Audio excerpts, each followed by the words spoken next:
Mercy me, bless my soul. Hey everybody, what is up? Welcome to the live stream. Me and Dallas are going to go live tonight. My friend Dallas, here on TikTok, and we're going to talk all about how we got sober from Crystal. So for those of you guys that don't know, I'm a person in recovery. I've been sober for 9 years. And I love to share my experience with different substances here on TikTok to help educate people about SUD and recovery. And so every other Wednesday, me and my really good friend Dallas have been doing a live stream together. And so Dallas is also in recovery from Crystal. And we like to come together every other Wednesday and share our experiences and talk about recovery. So if you're interested in hanging out with us, come on in. Man. And let me just tell y'all something. Do y'all see how red my lips are? Whew.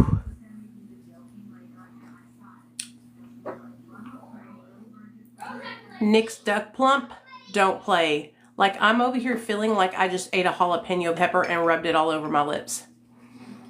Whew. Oh, Lord help me.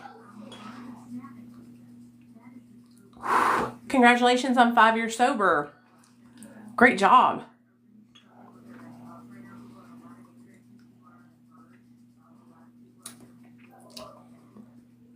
Hey, y'all.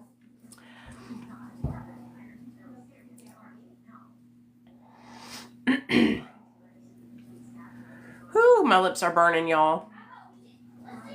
I mean, I just wanted my lips to look juicy for y'all.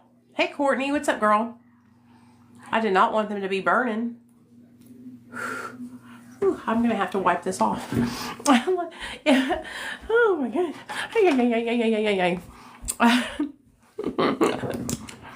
911, 911. Where's my damn wipies? I'm sitting on my toilet, y'all. Don't judge me. It's good lighting in the bathroom. Oh gosh, I have to ask you guys an opinion. So I have really been wanting to branch out into making content about different stuff other than recovery. What do you guys think? Would you guys watch if I made a channel where I do like food reviews? So for those of you guys that don't know, I am on a weight loss journey, but I am like currently like healing my relationship with food, and I was thinking how much fun it would be to do like healthy mukbangs, you know, like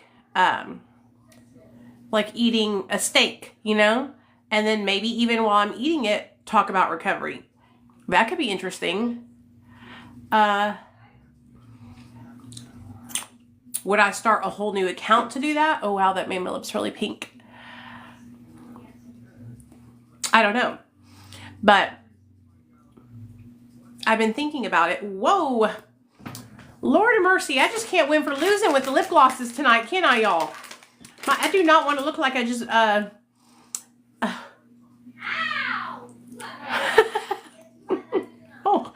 that like, what is it called? Stained my lips. Let me grab my other lip gloss over here. Oh, yay. Dallas is inviting me. Here I come. Here I come. Hey, Dallas. Hey. How are you doing? I'm pretty good. Yeah. I'm over here burning my lips off with a dang plumping lip gloss. I didn't realize it was going to be spicy, and I put it on my lips, and my lips were kind of chapped. Mercy, I just feel like I ate a ghost pepper and then rubbed it all over my lips. Like I'm in pain. 911. Okay, I was just telling everybody that we are getting together every other Wednesday to talk about recovery and to share like different aspects of our recovery journeys and how we navigated recovery. And I was just letting everybody know that tonight, you guys, we're going to be talking about, how we both got into recovery from Crystal. And because I feel like we both have two like really different paths, how we navigated finding our pathway into recovery and what we do now to stay in recovery. And so, how do you want to kick it off, Dallas? I don't know. What do you think? You want to start, or do you want to? Sure, I can if you want me to. Yeah. Start. I can ask. Ask questions too if you want. Yeah, that'd be great. I'll just start out by sharing with you guys, like, first, and me and Dallas, I feel like we have a lot in common in this aspect, where we were both like raised up like really religious. When I was growing up as a little girl, I was raised up in a Pentecostal home, and so growing up in a very religious household, and then living in the South in the Bible Belt, when I was trying to get into recovery, the only like ways that I was taught about recovery was that, you either do 12-step or you go to church, and then, your addiction is relieved from you by God, or you go into rehab and you do 12 steps and you do prayer and meditation as well. But I was never really told about any other ways to get sober, just Narcotics Anonymous and Alcoholics Anonymous and rehab and Jesus.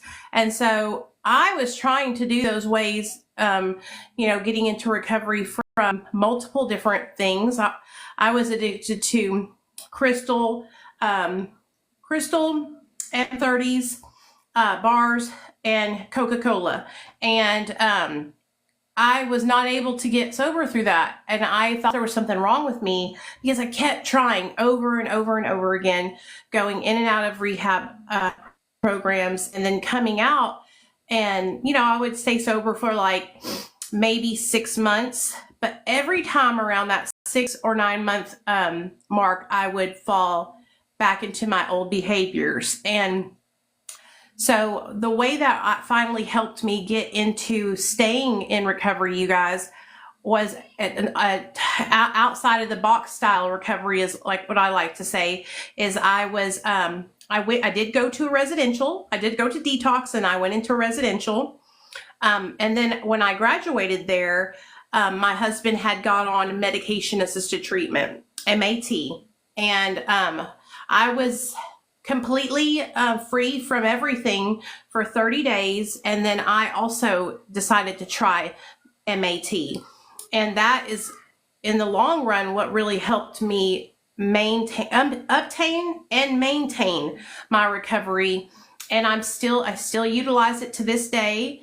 But I also was taught by my doctor, that I couldn't just lean on that I really needed to make sure that I was doing therapy and combining it with other recovery resources like online recovery groups. If I wanted to go to meetings, I would go to 12-step, and I did at the beginning for a little bit, but I just kind of grew out of that. It was just like, it just didn't fit what I believed anymore. But what I really do is I focus on making sure that I take my medication as prescribed, that I still do therapy, and then I have people in my life that are in recovery that I look up to, that help me, stay connected and stay accountable. And I've also feel like I've kind of gotten to a place in my recovery where I've gotten really good about checking myself. The other day when we did the live a week ago, we were talking about how we had both gotten to a point in our recovery where our emotional sobriety was doing so well. Well, you guys, the next day I text Dallas and I'm like, well, so much for that emotional sobriety. After you left the live, somebody came in and triggered me. And I just flew off the handle, in a trigger. But I'm aware of it today. And there was a time in my life where I wouldn't have even been able to identify that negative behavior and even try to make a change with it. So I think the difference now in my recovery is that now I can catch myself when I'm making mistakes or falling back into old behaviors, and then I can course correct. Yeah. Yeah. Yeah, it's like an autocorrect, right? Yeah. It becomes. Yeah, I mean, I tell people my choice was easy, um, because and I quit cold turkey. I'm going to be deliberate about my words so nothing flies out that I can't say. But I it was my fourth release from being detained, and I had four felony charges. So it was either quit through a treatment court or serve prison time. So the choice was pretty simple. I mean, Yeah. some people would have still probably used and gone to prison, but my two teenagers picked me up from when I was released that last time. My teenagers picked me up and kind of said, "Look, we need you to come back. We need you to be our dad now." And so that was enough for me to dive into treatment court, which consisted of seeing a judge every other week. I had to go to drug treatment.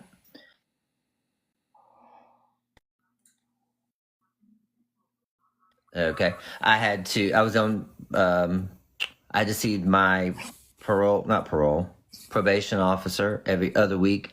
I had a drug treatment case manager that I saw every week, and I had to go drive to the courthouse. I didn't have a car, so I had to drive the bus. I had to ride the bus to the courthouse at 6 a.m. to give a urine sample every day, ride the bus there to rehab, go to rehab throughout the day, and then I was allowed to work at night as a server. And I would just get a hotel room. That was my first Yeah, 3 months. to me, that feels like I don't know how you navigated that. I think that, like you said, you were like, it motivated you when they told you that you were either going to do this or you were going to go to the pen. And so for me, going to the penitentiary wasn't motivation to not stop. It was like, okay. Yeah, I can take. I'll get to go and I'll have 3 hot and a cot. Get to hang out with my girls and tell stories. Right. Do you know what I'm saying? And so Yeah. it being motivation for you, then having your children at an age where they were able to voice to you, Yeah. Dad, we want you back in our life. We want you to be present.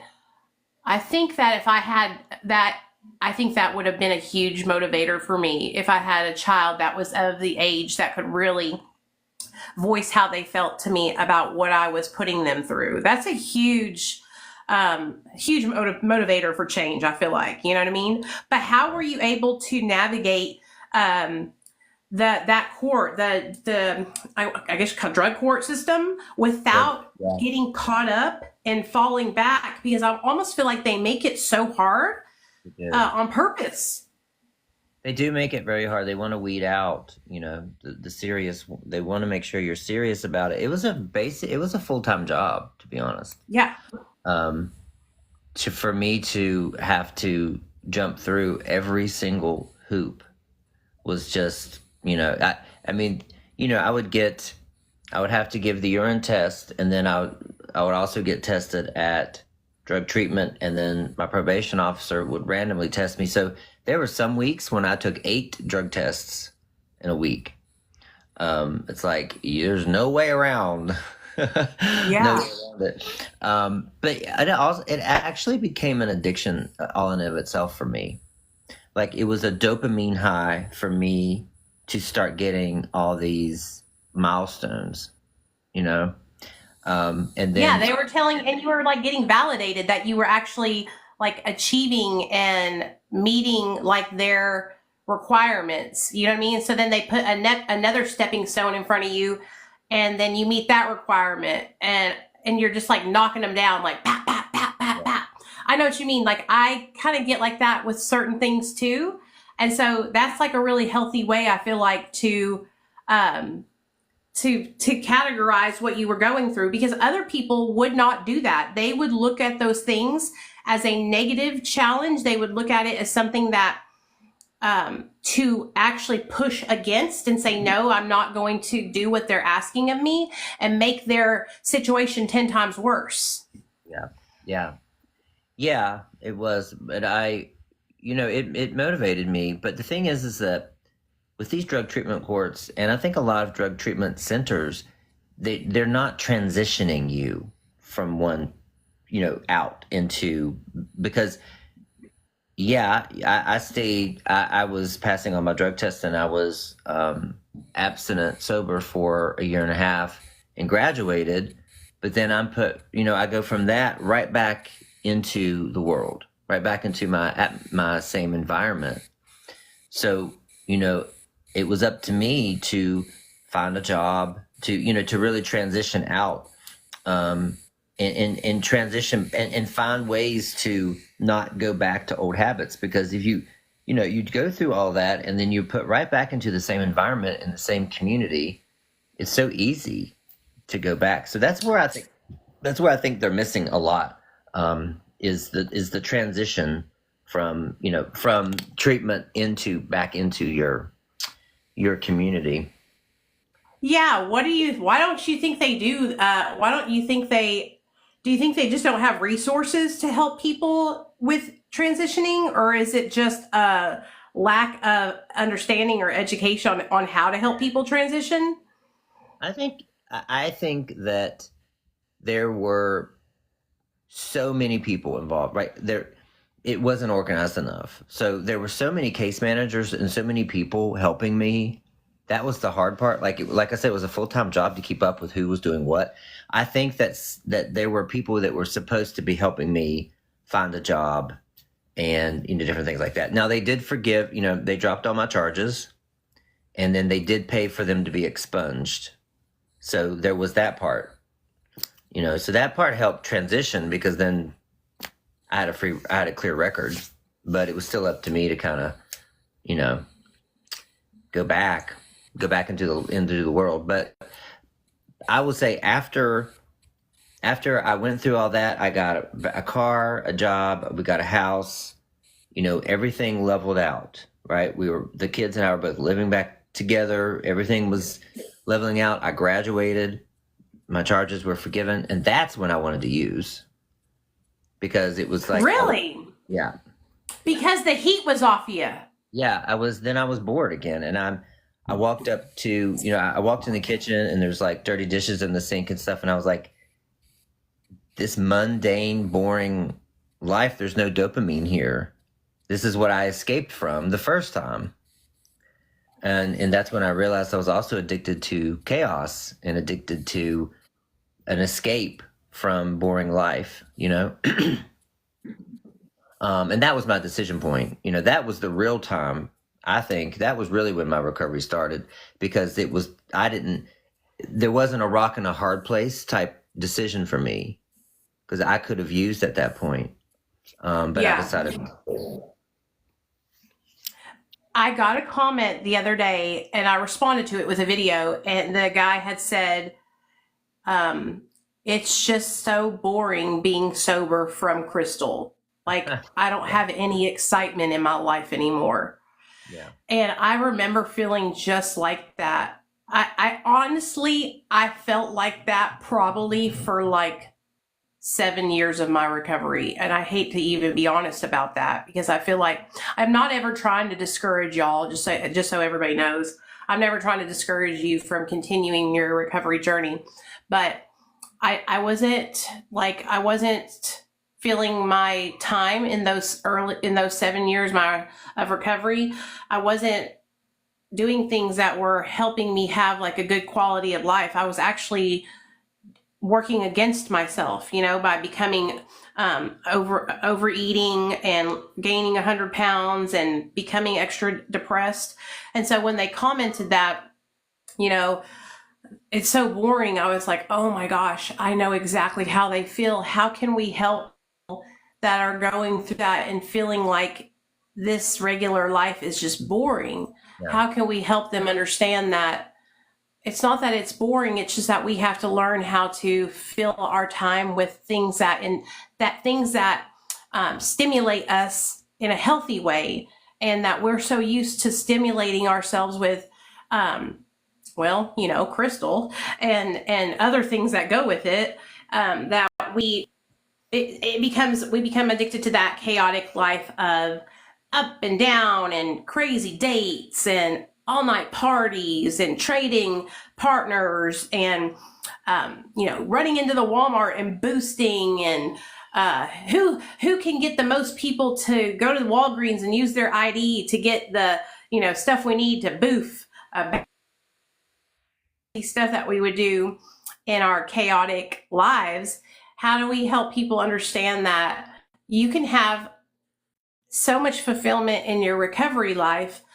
It's just important to find healthy ways to be fulfilled. And I would be lying to you guys if I told you that I was like, oh yeah, I had it all figured out. Like, I'm just now getting to a point in my life where I'm finding healthy ways to fulfill myself. You know what I mean? Because I was seeking the dopamine. And another thing that's helped me so much is learning about how much our brain, how much dopamine it caused our brains to produce when we were taking it, doing crystal. I didn't realize that. And so now that I know that, and I've educated myself, and I know you know that too, it's like now I realize why my brain was automatically seeking that stimulation. I was like an autopilot seeking it out and not even really realizing it. Like, I did not subconsciously know that I was binge eating and doing all that because my brain was seeking that, right? I didn't realize that. I thought that I didn't know that at all. And so now that I do know that, I can correct it and I can not do those behaviors. But what would you tell somebody who comments, just like the guy commented on my video, my life is so boring without crystal. Like, how can we help those people? Yeah. Well, what I say to people is, you're not bored. You don't have a vision for your future. So you feel like you're bored, but it's only because you're stuck where you are. So you have to create a purpose and a vision for who you want to be next. And that's what pulls you out of that boredom. Also, somebody mentioned procrastination too. That's kind of in the same boat. When you're procrastinating, it's because you have competing beliefs here, right? You have one belief that says, I want to get shit done, or I want to get stuff done. But you have another belief that says, if I am productive, like if I'm successful, I'm going to fail, right? Or if I get this done, I'm going to look bad.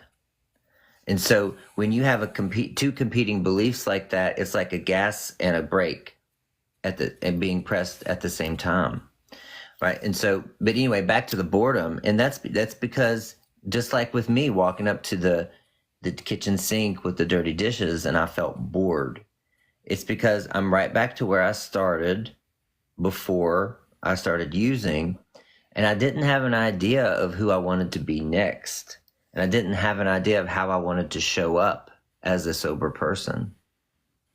And when you can really sit down and dream, like, how do I want to be? Who do I want to be? What is the purpose I have in my life? And people think that your purpose has to be something huge, like write a book or, save lives or, all this stuff. But your purpose could be just to be kind. Your purpose could be anything simple your purpose could be self-healing, right?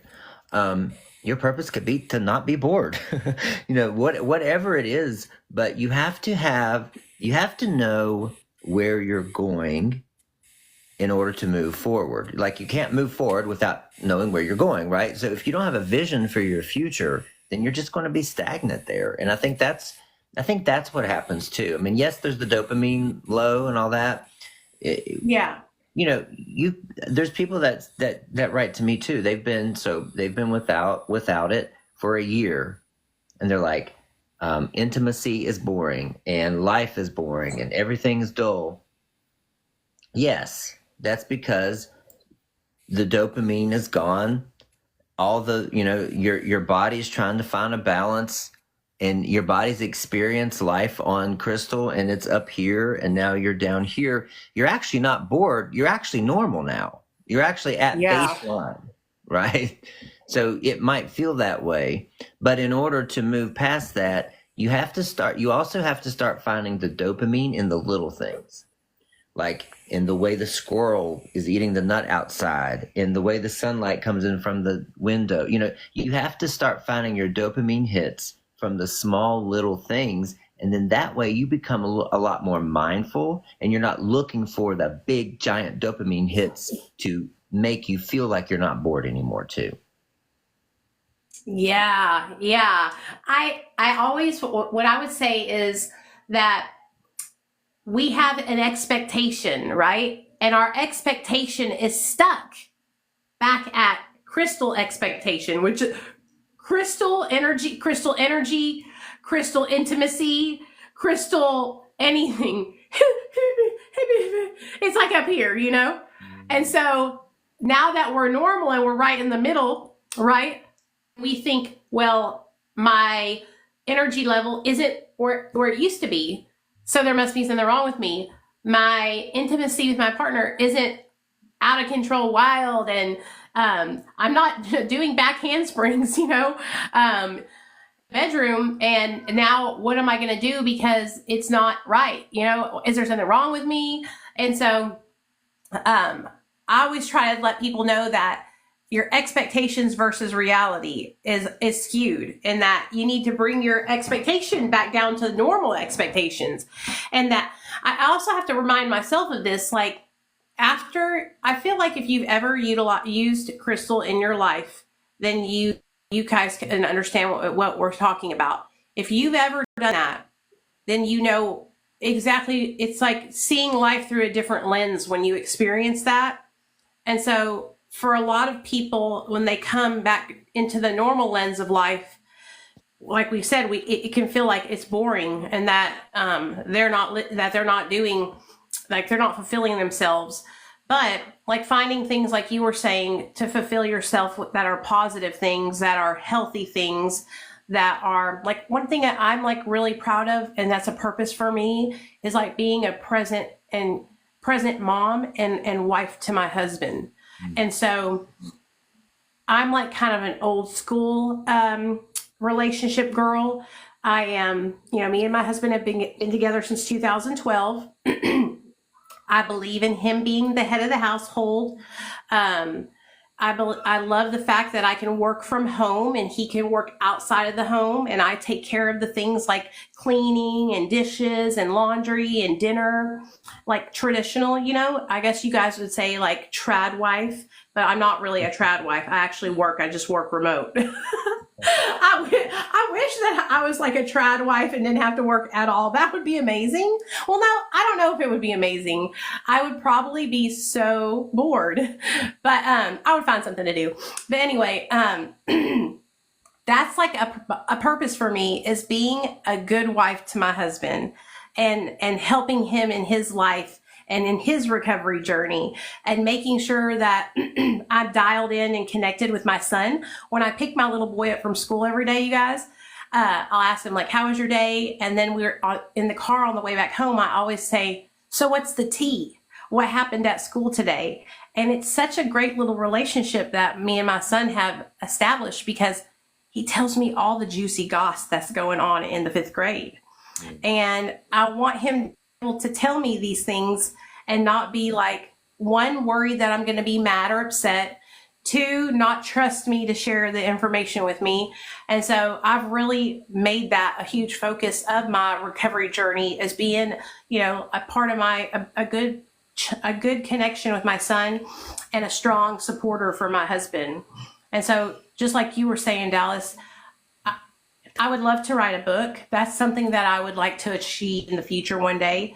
But for right now, the goals that I have set for myself, I guess normal people would probably say those are just regular things. But to me, it's such a big deal, because of the where I came from in my life was not stable and not supporting my partner and not being plugged into my son. And so now that I'm able to be plugged in and a supporting partner to my husband, I'm really proud of myself for that. It gives me confidence. It makes me feel like I'm taking steps in the right direction. You know what I mean? I know you know what I mean. Yeah. Yes. Yeah.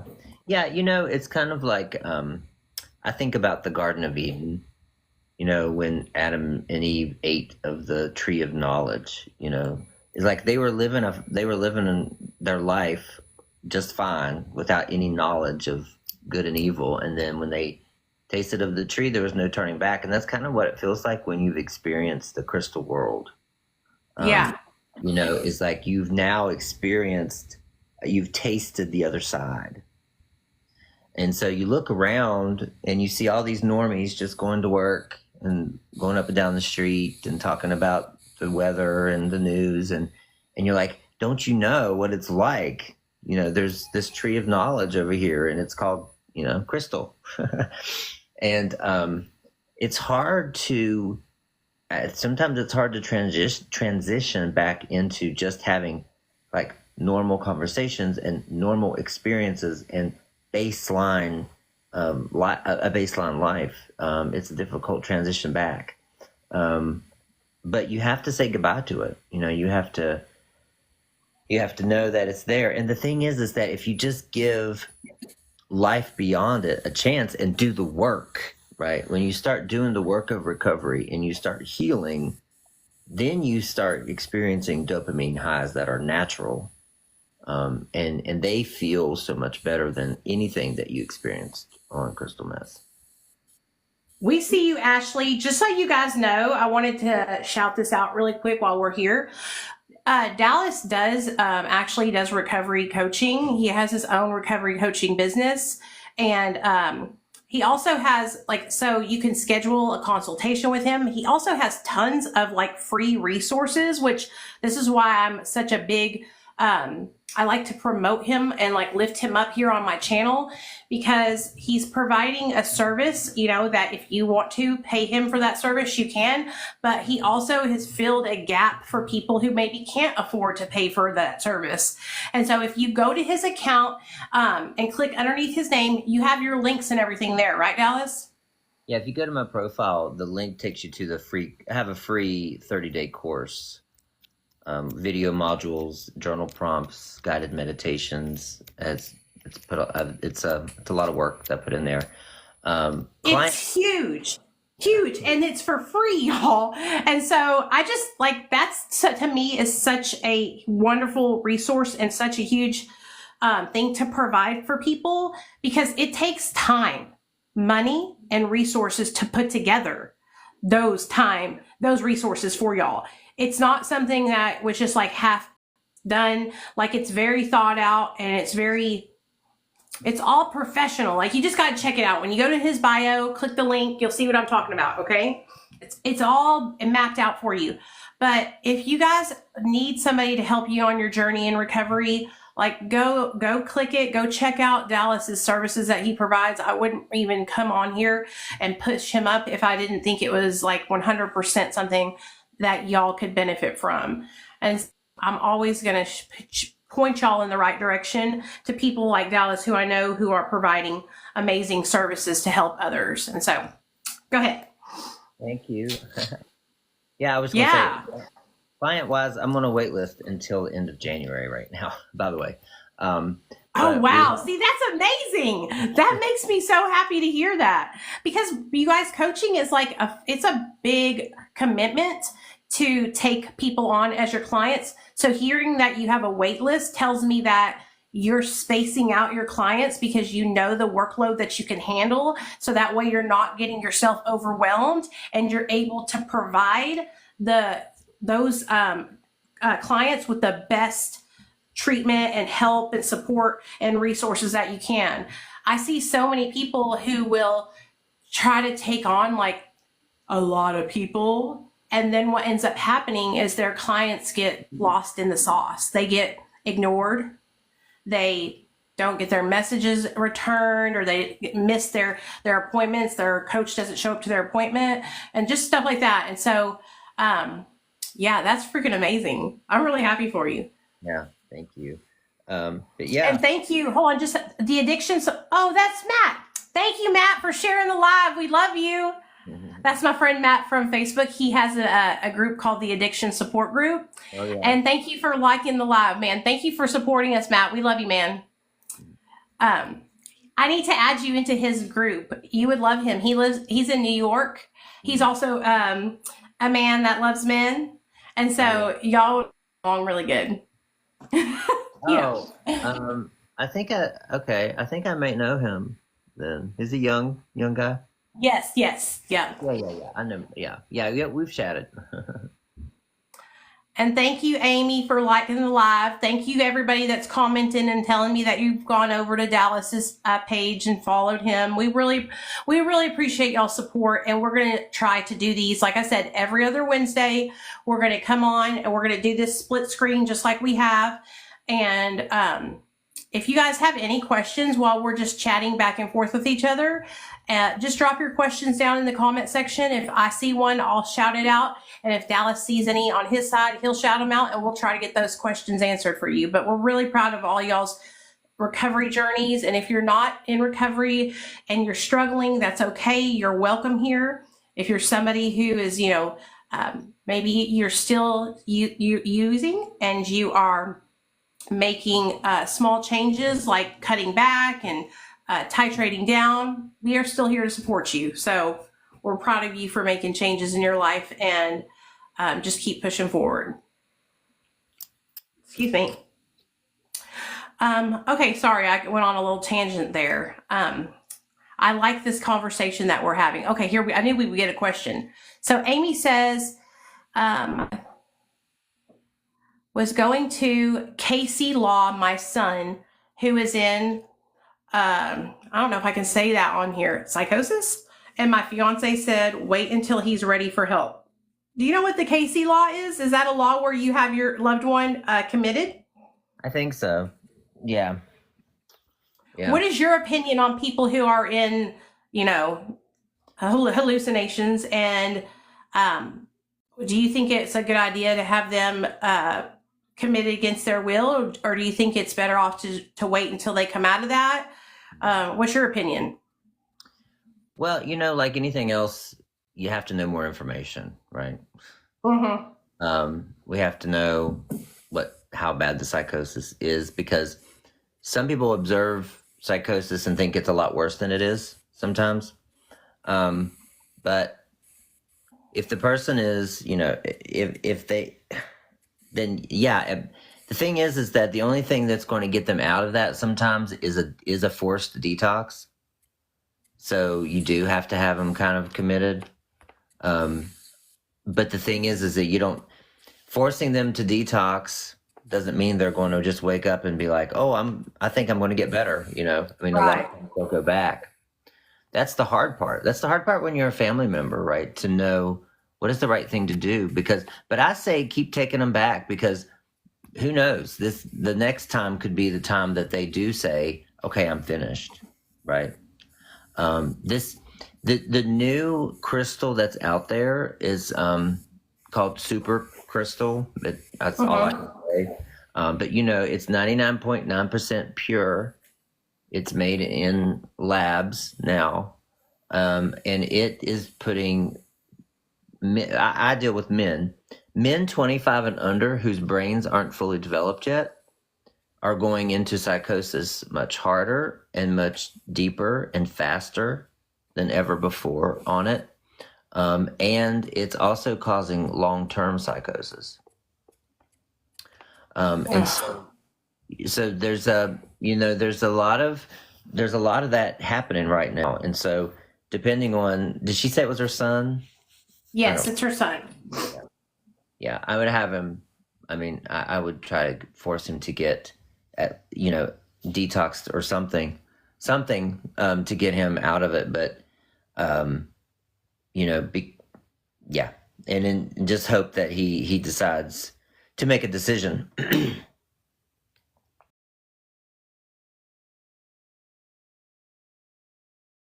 is 25 and he had an alcohol level of 4.1. He was hallucinating really bad. Oh, wow. Was he on anything else, Janine? 4.1. He was hallucinating really bad. Oh, wow. Was he on anything else, Janine? Hold on, guys. I think me and Dallas lost each other. Host. Ba-ba-da-ba. There we go. I'll invite. There we go. Hey. Riding the Wi-Fi wave over here. Had to hit the data. Sorry about that. I was like, where did he go? But I was telling Amy, I was saying, do whatever it takes. You know what I mean? If you have a loved one who is going through psychosis and they are hurt, a lot of the times when a person is like that, they are a danger to themselves. I know that I would take myself out in the middle of the night at 3 a.m. and walk down Baseline Road in Southwest Little Rock, which is not a good place to walk in the middle of the night as a woman, especially. And so I say, if you can have your loved one get help and there's places that will step up to the plate and help you get them help, keep on trying to navigate that with them. Because one day, hopefully, something's going to click and they're going to say, hey, you know what? Thanks for trying to help me all those times. I know that's what happened for me. You know, sure, many times when my parents, you know, kind of pushed me to go into treatment, many times I would come out and be like, balls blazing, "Fuck the world, I'm out of here," you know, and back at it again on the street. But then after many times, one time clicked and I came back and I was like, I thank you for sticking beside me and not giving up on me. Thank you for helping me find ways to get what I needed. Thank you for letting me take a shower at your house. Thank you for giving me food, you know, and now I have the best relationship with my parents. We are like best friends.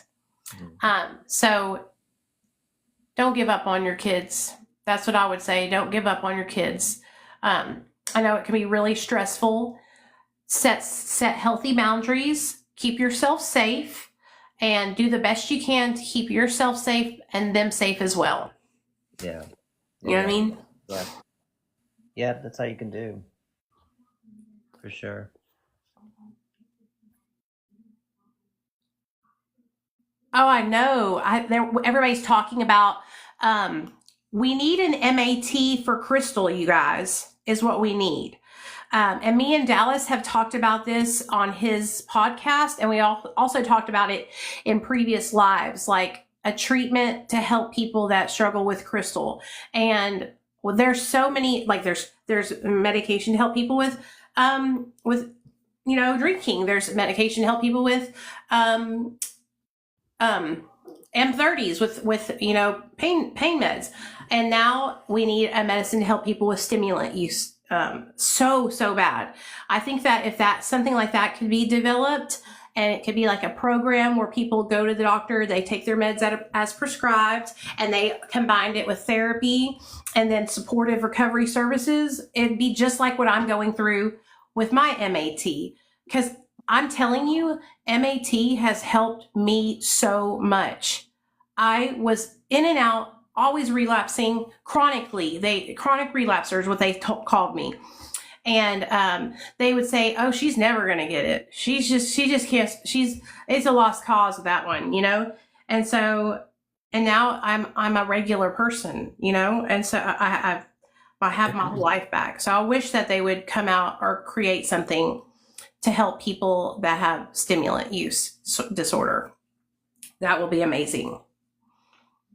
So, for Crystal, there is we have Wellbutrin and naltrexone. Mm-hmm. My doctor put me on that probably like 6 years ago, and I was on that combination for about 5.5 years. Wow. And it helped me a lot, but also being on the mat that I'm on, I believe it also helps me, even though it's not for Crystal, it just helps me to not have cravings for really much of anything. Mm. And so, a lot of people that I am friends with that are also poly substance users, they report the same results that I've had from MAT that it also helps them to not want to do crystal too. Mm-hmm. But I mean, it's amazing. I'm so grateful, y'all. And we have two different recoveries, me and Dallas. He is an abstinent person and I am a MAT person, and we both like 100% support each other and believe in each other's, recovery and lift each other up. And so if y'all are ever like seeking out supportive communities who are accepting of MAT and y'all are looking for a community to join, Dallas's community is accepting, just like this community here is accepting. So, yeah. Well, and it's. I want to note too that I'm only abstinent from crystal. There's other things that I do, which everybody has a label for some reason. But I think in my community, I encourage everyone to define sobriety. They want to define sobriety the way they want to define it. The same thing as define your recovery journey the way you want.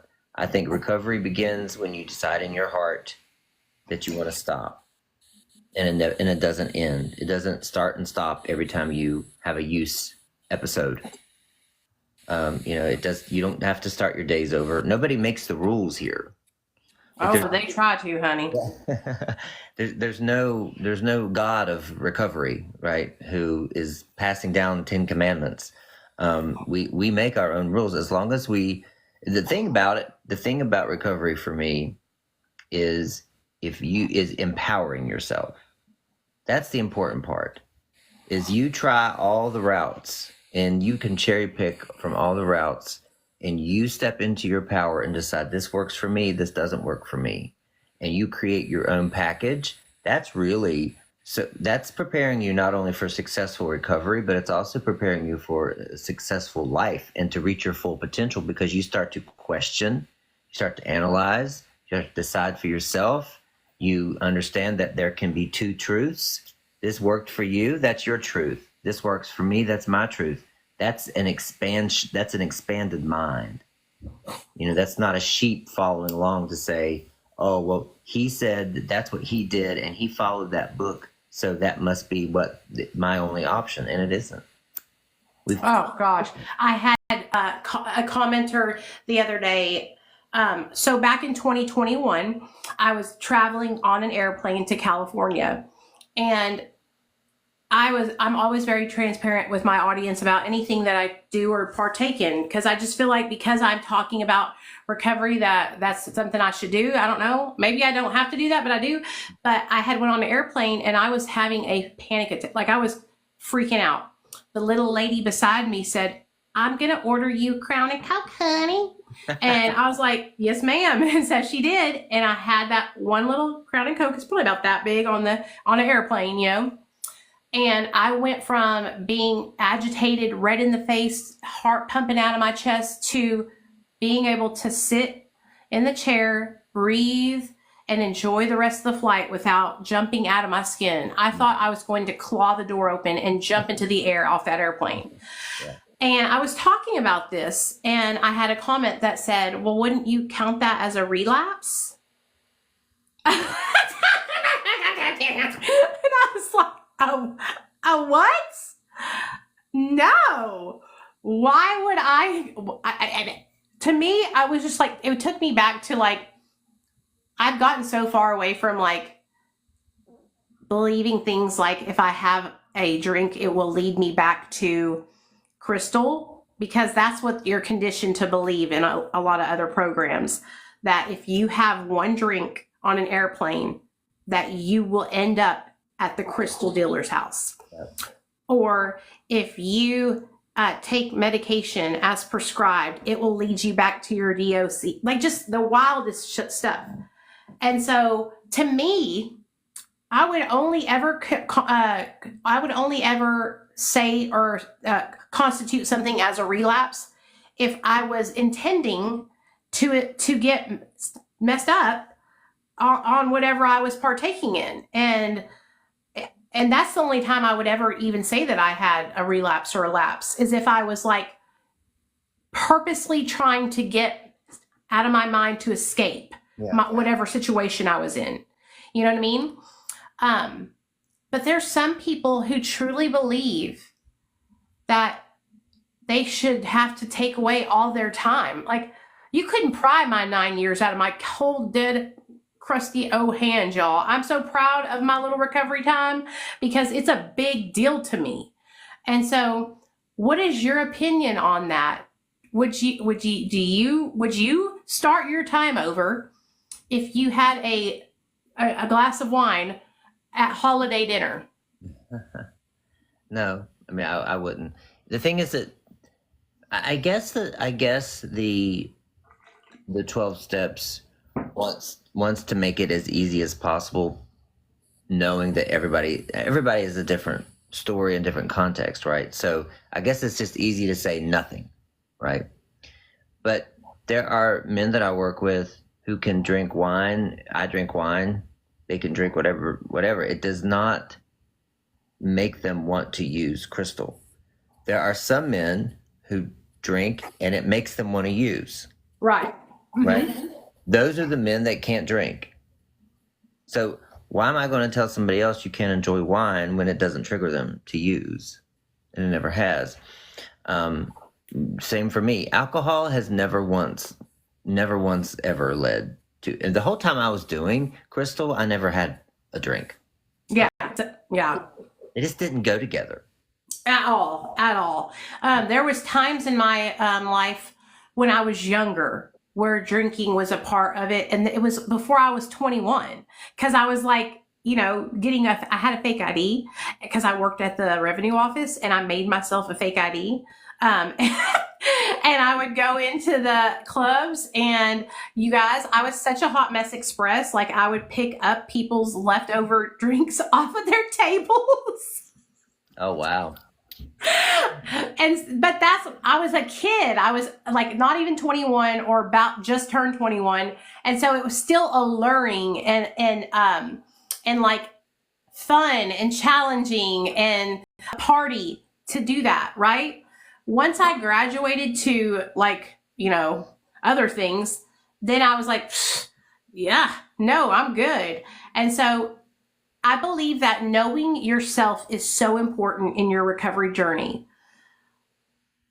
I know myself today, and I know that having a drink on the airplane isn't going to send me back. I don't think about doing anything else. But I do believe that would I tell everybody to go out and try that? Absolutely not. I always say better safe than sorry, right? If you don't know, don't test your luck, right? Just chill. But for me, I'm always going to be honest, I'm going to always be honest. And yes, I had a drink in 2021 on an airplane. And I know I'm not sorry about it. And no, I wouldn't count it as a relapse. But if you count that as a relapse for yourself, I just want to say this, like, that makes me sad. That makes me sad that people feel like any time that they would have to take away from their positive journey and their accomplishments. I don't believe in that. I don't believe that if you fall down that you have to start back over from square one. In fact, that makes me not want to do it. Doesn't make me want to stay in recovery. And so, yeah, I always tell my people if they're struggling or if they have a slip, I always call it a slip, just get back up, dust yourself off, and let's keep moving forward. We're not going to harp on it. We're not going to focus on the negative. Let's look at what happened, why it happened, how we can prepare ourselves for it not to repeat itself, and then kick it off and move on. I have a tendency to really beat myself down if I make a mistake. And this is something that I have learned in my weight loss journey. I used to lapse on my food. I would do really well for about a week, and then I would binge, and then I would quit, and I would just continue the binge. And what I have learned, and I think this is a lot like recovery, is that if I have a lapse in my food judgment and I have a binge, that doesn't negate all the 65 pounds that I lost. I don't gain 65 pounds back in one day. Right. And that's really helped me in my recovery journey, is learning that I'm going to make mistakes and there's going to be bumps along the road, but it doesn't take away from all the progress that I've made. And so I think a lot of people would benefit from shaping it that way in their mind. At least I know it helps me a lot. Yeah. Yeah. And all it is, all it is a perspective shift. And you don't have to live in fear of the sobriety police coming and arresting you because you didn't start your day over. There's no such thing. I hate that. But it does feel like they're going to come and that they're going to show up at your door, especially here on social media. I know that the more you get into social media, Dallas, you're probably noticing it as well. It's like, it can be really hard to navigate social media in recovery and make content about recovery in your recovery journey. It can be so stressful and a lot to handle. And it takes a person with thick skin, I feel like, to get through it and not let it affect you in a negative way. It can really affect you in a negative way. Yeah. Yeah. It's, I've been being very nice to hateful comments. I've been saying that, okay, here's a chance for me to prove my emotional sobriety, right? This is a gift from God to test me. And so I'm going to pass the test. And ever since I've been doing that, it seems to, my followers have really increased on the other platform, the IG platform. On here, I don't know. It seems to have slowed down for whatever reason. But I think there's been an algorithm shift. I've noticed it as well. Yeah. Last month, I was getting I had a video hit 500,000. I had a bunch of videos do 20, 30, 40, 50, 60, and then literally in the last week, it has just went stop. Yeah. And I can't even bust 1,000 views on a video. And I'm just like, what is going on here? It shifts like that here on TikTok specifically. I want to say 90 days to 6 months. And it's so discouraging. I also believe that here on TikTok, the TikTok shop is saturated. Everyone. So have you not seen all the videos of people posting? I made $10,000 this week on the TikTok shop being an affiliate. So all these regular people with, 5,000, 1,000 followers, which you guys, having any followers is a huge accomplishment. I'm really proud of you, but you understand what I'm saying. They're just getting started on their journey, are making all this content about selling items on the TTS. Okay. And so it's saturated with salesy type of content. So now I believe that a lot of viewers, consumers of content, are getting trained to just scroll past videos because I think people are kind of just over the constant sales. And listen, I'm not going to lie to you guys. I'm over here getting all these free samples. I got a free sample pair of shoes for my husband. I got a free sample 3 free sample tumblers, 40 ounce by Brewmate, 1 by Simple Modern. And of course, I have to make the video to keep the free sample or to meet that requirement or whatever. It's really cool in that aspect. But what I believe it's done to our people that support our content is that people are just being inundated with these ads of people trying to sell them something all day, every day, all day long. I wish TikTok would separate it. I wish there would be a TTS TikTok app and a regular TikTok app. So that way, those of us who are creating content that's educational, inspirational, creative, can all go back to doing what we do and not be just smothered with sales videos every other video. Or we should have an option to, they have the For You page. You have an option of no TTS page. Yes, because it's all mixed in. And that's what I think that it's all these TTS videos mixed into the regular For You page. And then if I click on an item that I actually do kind of like, then I just get fed that video from different people selling that item over and over and over again. It's really discouraging. So I know what you're feeling over here on TikTok. I have been experiencing it as well. But I've experienced a lot of growth over there. Y'all go follow Dallas's Instagram. He's telling us something. He's saying, come over to the Instagram. Well, we've been on here for about an hour. Do you want to say anything to wrap it up? Well, I would, my big message to everyone is the first thing to do is do something you've never done before, as small as it may, anything small today. Like even just when you go to pick your phone to scroll on TikTok, put it back down at least one time, right? Do something that begins to break the pattern and the cycle, because it can feel overwhelming and you don't know where to start and you want to stop using, and it feels like insurmountable, but it's really just a 1% increase. It's a 1% improvement every single day that it adds up. So I would just say, if you want to start somewhere, just make one decision today. Even if it's, I'm going to write one sentence in my journal. I'm going to go to bed. I'm going to put my phone across the room tonight instead of scrolling it before I go to bed. Those little things actually do add up, and they cast a vote for who you want to be as a sobriety in recovery. Oh, 100%. Little changes over time. So I had, just say, before we get off here, you guys, I have been doing a challenge, and I've been every morning waking up and making a list of 5 things I'm grateful for. And I'm doing this for 90 days or 120 days, but I'm trying to just break it up into 30-day intervals, but I'm going to do it for 120 days. And that's the first 30 days is just making sure I do my gratitude. And then the second 30 days is making sure that I drink my 64 ounces of water a day. And then the third 30 days, I'm incorporating making sure that I'm eating whole fruits and vegetables. And then the fourth 30 days, I'm adding my 10,000 steps into that regimen. And so by the end of the 120 days, I'll have these 4 new healthy habits that I have,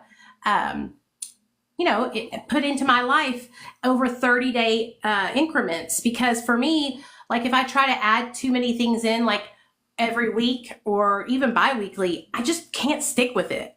And so sticking to, doing it by monthly increments helps me to maintain it. And so I 100% believe that you are correct in your assessment of, changing things like that and them actually helping. And it changes your brain too whenever you do that. But please, you guys, if you haven't went from my account over to Dallas's account and given him a follow, please make sure you go over and give him a follow. Check out his Instagram account, check out his coaching services, and comment on his account and be like, Nicole sent me. But we really appreciate you guys supporting us. And we will be back here, not next week, but the week after that for our every other Wednesday live stream. Sound good? Thanks, Nicole. Thank you. All right. Bye, you guys. Bye.